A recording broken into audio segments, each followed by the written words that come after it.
I had the majority, 2/3 majority. उसके बावजूद भी मैंने रिक्वेस्ट की कि आप मुझे वोट करें, और उन्होंने मेहरबानी फरमाते हुए उन्होंने मुझे वोट दिया, और मैं unanimously elected prime minister in the history of Pakistan बन गया। और आपको देखा होगा कि उस वक्त भी अदलिया के साथ हमारी टेंशन थी, और मैं एक डिनर था जिसके ऊपर मैं चीफ जस्टिस के घर में गया, और बहुत से हालात नॉर्मल हुए, और चीफ जस्टिस ने मुझे कहा कि गिलानी साहब, प्राइम मिनिस्टर साहब, आपने क्यों तकलीफ की, मुझे बुला लेते।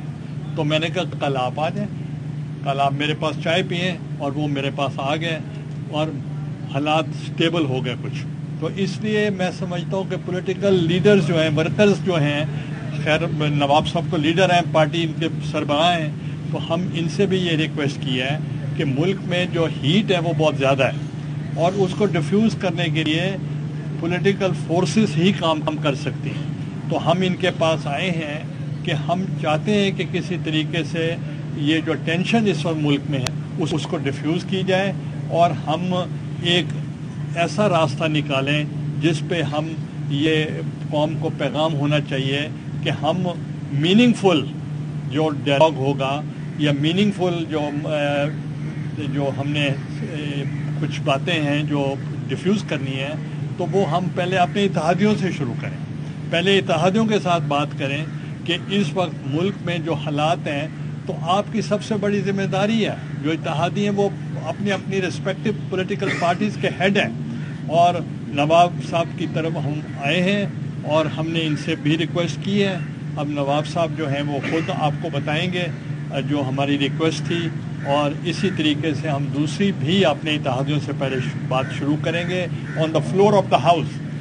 सदर आसिफ अली जरदारी साहब ने भी, और on the floor of the house chairman Bilawal Bhutto Zardari साहब ने भी इस बात को एक्सप्रेस किया है, और उस पर कहा है कि ये हमारा काम है कि हम इसको डिफ्यूज़ करें और डायलॉग की तरफ हम जाएं।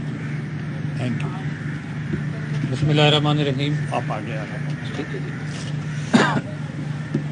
आज पीपल्स पार्टी का डेलीगेशन आया है, इसको हेड कर रहे हैं सैयद यूसुफ रज़ा गिलानी साहब, नवीद कमर साहब और तायरा साहब।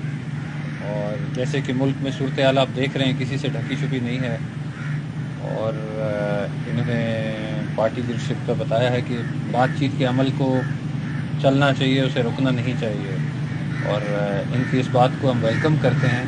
और हमने ये गुजारिश की है कि हम अपने दोस्तों से क्वेटा में बात करेंगे, और उसके बाद इंशाअल्लाह कल या परसों इस पर दोबारा बैठेंगे।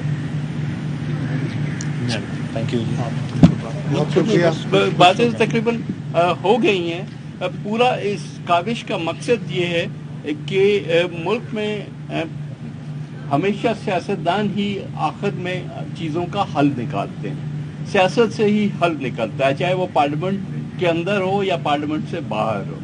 तो उसी हल को निकालने के लिए हमने अपनी काविश शुरू की है, आज भुट्टो साहब से की है, उसके बाद हम बाकी अपने एक एक करके पॉलिटिकल पार्टीज़ के पास जाएंगे और उनको भी ऑन बोर्ड करेंगे।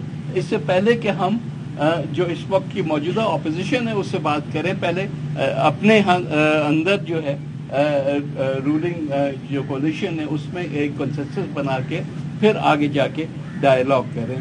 यहाँ हम कोई एजेंडा कैरी नहीं कर रहे किसी का भी, हम चाह रहे हैं कि इस डायलॉग के ज़रिए ही सॉल्यूशंस निकलें जो कि इस मुल्क के इस वक्त के जो मौजूदा सियासी माशी मसाइल हैं उसका हल जिसमें मौजूद है।